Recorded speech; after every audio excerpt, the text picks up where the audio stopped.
మీ ఎలాంటి వ్యాపార ప్రకటనలకైనా వెంటనే మా ఛానల్ సంప్రదించండి. అందరికీ నమస్కారం. నేను శిరీష. ప్రస్తుతం మనతో పాటు ఉన్నారు ప్రముఖ ఆధ్యాత్మికవేత్త, జ్యోతిష్య పండితులు బ్రహ్మశ్రీ చేబిఎం కిరణ్ శర్మ గారు. గురుగారితో మాట్లాడతాం. నమస్కారం గురుగారు. అఖండ ఐశ్వర్యమస్తు మీకు మరియు మన ప్రేక్షకులందరికీ కూడా అఖండ ఆయురారోగ్య ఐశ్వర్య అభివృద్ధిరస్తు కలగాలని తప్పకుండా మన ఛానల్ని సబ్స్క్రైబ్ చేయండి. సబ్స్క్రైబ్ చేస్తే అనేక విషయాలు చెప్పగలిగేటువంటి ఛానల్ మనది.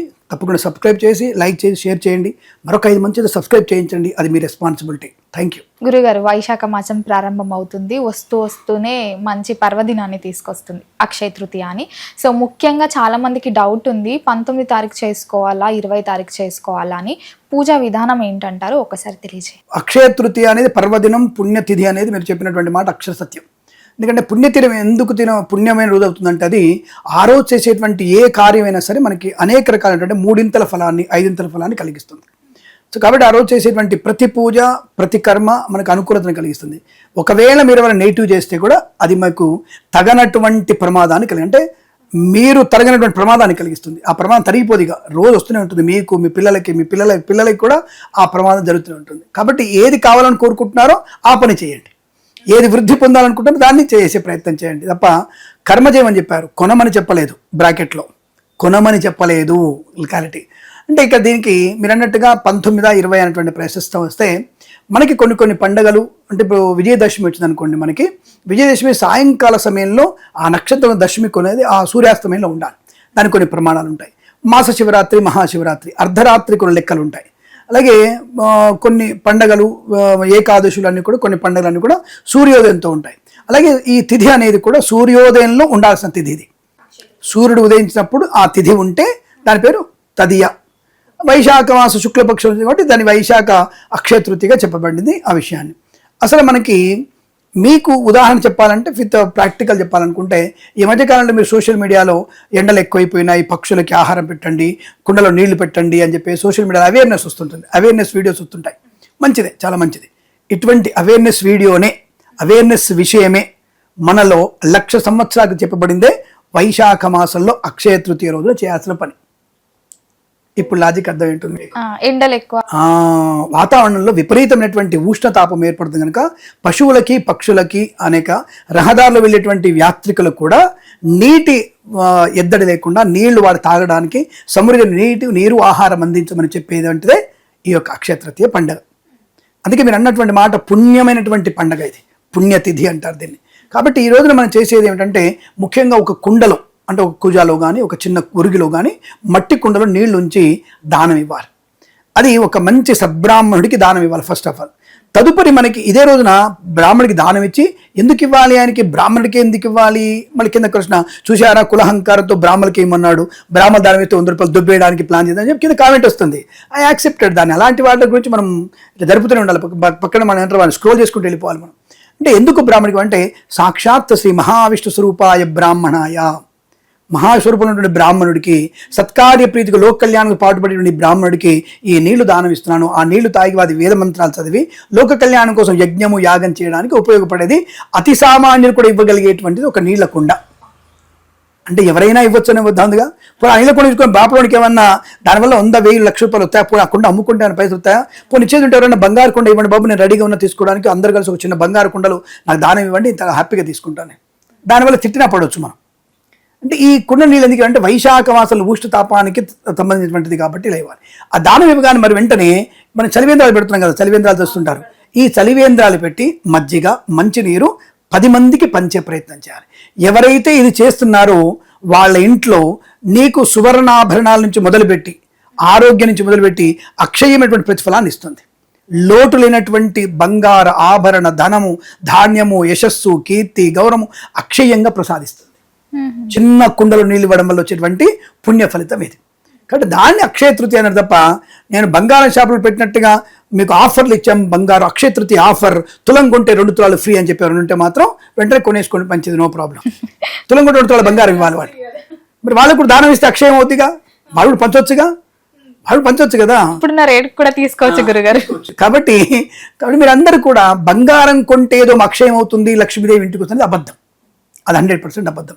ఈరోజు ఎవరిని పూజించాలి అంటే వామన అవుతున్నటువంటి వామనుడిని పూజించాలి మనం. అందరు లక్ష్మీదేవిని, కుబేరుని పూజించారు, అబద్ధం. వామనుడిని పూజించాలి. వాళ్ళు అంటే అరిషట్ వర్గాలని కంట్రోల్లో ఉంచుకోమని అర్థం. కామ క్రోధ మోహ మద మత్సర లోభాలని నీ కంట్రోల్లో ఉంచుకునేటువంటి పుణ్యమైనటువంటి పర్వదినము. అటువంటి భగవన్నామ స్మరణ ఒకసారి చేస్తే 3 ఫలితం, అక్షయ ఫలితం. ఒకసారి అమ్మవారిని ప్రార్థన చేస్తే అక్షయ ఫలితం. సో ఈరోజు లక్ష్మీదేవిని కూడా పూజించండి, కానీ వామనుని పూజించడం వల్ల మంచిది. ఎందుకు వామనుని పూజించాలి? వేదార్థాన్ని చెప్పిన వాడు, దానాన్ని స్వీకరించి శత్రునాశనం చేసిన వాడు, మంచివాడిని కాపాడుతూనే బయటికి దుష్టుడైనటువంటి బలిచక్రవర్తిని పాతాళాధికారిగా చేశాడు. పాతాళంలో చక్రవర్తిని చేశాడు ఆయన, చంపేలా. అంటే మంచివాడే కానీ రాక్షస స్వభావం ఉన్నవాడు, అహంకారతత్వం ఉంటుంది కాబట్టి వాళ్ళు మళ్ళీ ప్రమాదంలో పడే అవకాశం ఉంటుంది కాబట్టి వాడిని పాతాళం తొక్కివేసి ఇగో ఈ పాతాళాన్ని అధికారిగా ఉండి చక్రవర్తి అని చెప్పాడు ఆయన. బలిచక్రవర్తిని అక్కడ చేశాడు. అంటే దుష్టులను నివారించి మంచి వాళ్ళని పెంచేటువంటిది భగవన్నామస్మరణ కీర్తనైన వాడు. అలాగే వామనుడు అంటే వేదోద్ధారకుడైనటువంటి ఆ బ్రాహ్మణుడికి, అందుకే మన వేద పాఠశాలకు వెళ్ళి వేద పాఠశాల పిల్లలు ఉంటారు, చిన్న చిన్న పిల్లలు ఉంటారు, చదువుకుంటారు, వాళ్ళకి ఆ కుండలో నీళ్ళ నుంచి ఇవ్వండి అంతే. అది విశేషం. దాంతోపాటు వాళ్ళకు జపమాల, ఒక ఆసనం, ఒక పంచపాత్ర అంటే సన్యాసం పంచపాత్ర, ఈ 4 ఇస్తే వాళ్ళు చాలా హ్యాపీ ఫీల్ అవుతారు. ఈ తెలివిని మనసులో ఎటువంటి కలమైన పిల్లలు తీసుకోవడం వల్ల అబ్బా నాకు కొత్త మాల వచ్చింది, కొత్త పంచపాత్ర వచ్చిందని శ్రద్ధగా వాడు సందేహం ఆచుకుంటాడు. వాడు దాన్ని చూసి మురిసిపోతుంటాడు. వాడు ఎంత మురిసిపోయి ఆనందపడుతుంటాడో అటువంటి ఆనందం వామనుడి వల్ల మీకు అటువంటి అక్షయ ప్రతిఫలం మీ ఇంటికి వస్తుంది. జ్ఞానం కలుగుతుంది, ధ్యానం చేసుకున్న బుద్ధి ఏర్పడుతుంది, వివేకమైనటువంటి ధనార్జన ఏర్పడుతుంది, మంచి సద్బుద్ధి ఏర్పడుతుంది, నువ్వు చేసే వ్యాపారంలో వృత్తిలో అద్భుతమైనటువంటి ధనయోగం ఏర్పడుతుంది. దానివల్ల నీ భార్యకి నీ పిల్లలకి బంగారు ఆభరణాలు ఏర్పడతాయి. దాని పేరు అక్షయ తృతీయ తప్ప నువ్వు బంగారం కొంటే అక్షయమవుతున్న విషయంలో ఎక్కడ కూడా లేదు. ఇది కేవలం మన యొక్క బంగారం అమ్మకాలు చేసేటువంటి వ్యక్తులు మాత్రమే క్రియేట్ చేసుకోబడినటువంటి ఒక బ్రాకెట్లో క్రియేట్ చేసుకోబడినటువంటి వ్యాపార అక్షయ తృతీయ. అది పురాణోక్తమైనటువంటి అక్షయ తృతీయ కాదు. మరి గురుగారు 19 చేసుకోవాలా 20 తారీఖు? 20 తారీఖు చెప్పాం కదా. 19వ తేదీ ఉదయం 10కి ప్రారంభమైన 20వ తేదీ ఉదయం 7:50 వరకు ఉంది కాబట్టి సూర్యోదయంలో ఉన్నటువంటి అక్షయ తృతీయ 20వ తేదీ చేసుకోవడం విశేషము. ఇప్పుడు అదే వీళ్ళు అంటారు 19 వచ్చింది కాబట్టి 19 మధ్యాహ్నం నుంచి మీరు బంగారం కొనేయండి, 20 తారీఖు ఉంది కాబట్టి 20 తారీఖు కొనేయండి, 2 రోజులు పండగ మీకు తులాల కొద్ది బంగారం కొనేయండి అనేటువంటి వ్యక్తులు చాలా మంది ఉంటారు.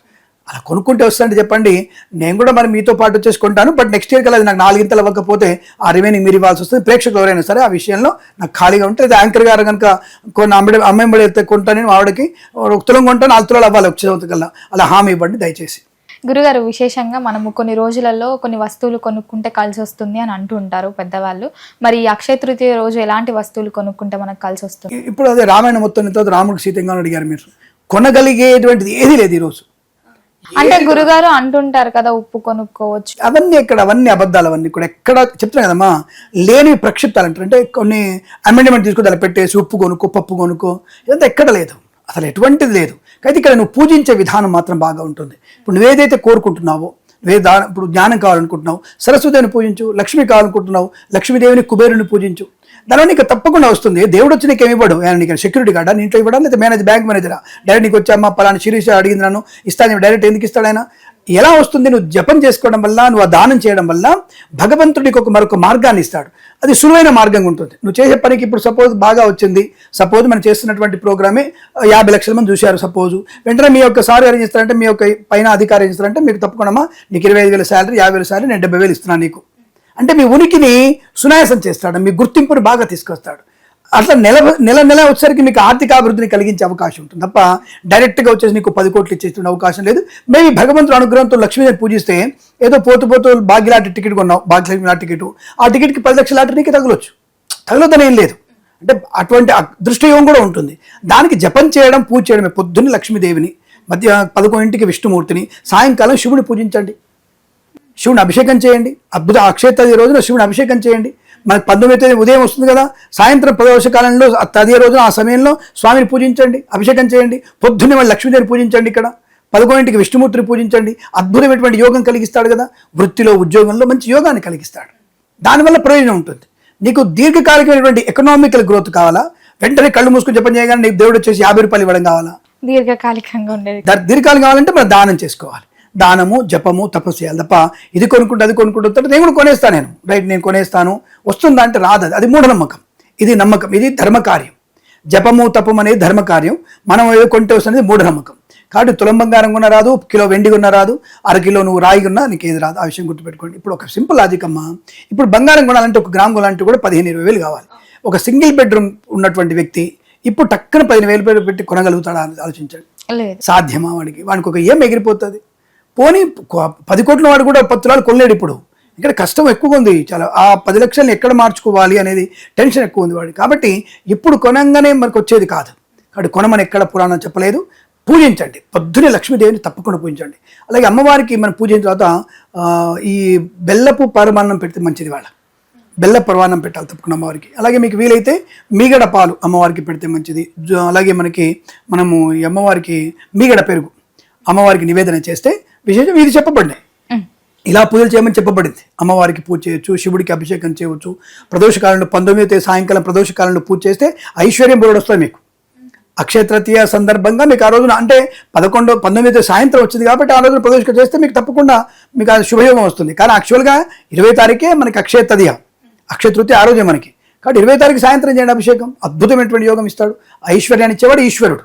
అది చేసుకుంటే చాలా మంచిది. గురుగారు మొత్తం మీద మాకు తెలియని ఎన్నో మంచి విషయాలు అక్షయ తృతీయ గురించి తెలియజేసినందుకు ధన్యవాదాలు. శుభం అఖండ ఐశ్వర్యమస్తు, ఆనంద సిద్ధిరస్తు. నమస్కారం.